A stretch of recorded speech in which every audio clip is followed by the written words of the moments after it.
Okay, have a look at this. Well, the first thing I'm going to do is I'm going to definitely multiply both sides by 2 and get rid of that 2 as a fraction. And we can't use the co-ratios here because of the 2.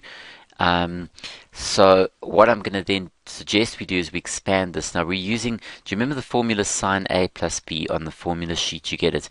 That is sine of the A, which is x cos B, plus cos x sine of B, and that is going to equal 2 cos x. Okay, now if we use our special angles, this will become sine x multiplied by cos of 30 is root 3 over 2. You can check in a calculator if you want.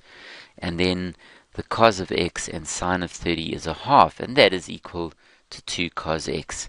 I think I'm going to multiply everyone by 2. That'll get rid of those fractions. If you multiply by 2, we're left with sine x times root 3, which is root 3 sine x.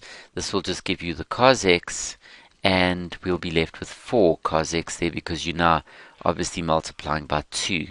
Now these are like terms, so what we could do is I could basically say, well, the square root of 3 sine x would be, okay, 4 cos minus 1 cos is 3 cos. And we're back to one of these equations where you divide both sides by cos because you want to create one trig ratio and hopefully tan. So that's root 3, that sine over cos is tan x.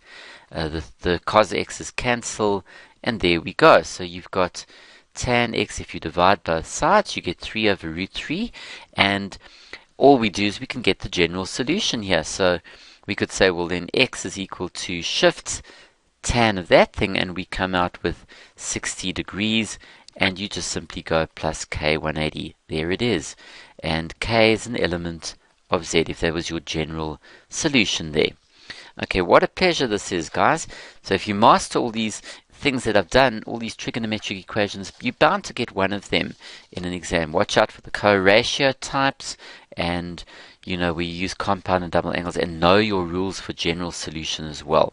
So take care, guys. We'll be back for more maths on Cell School.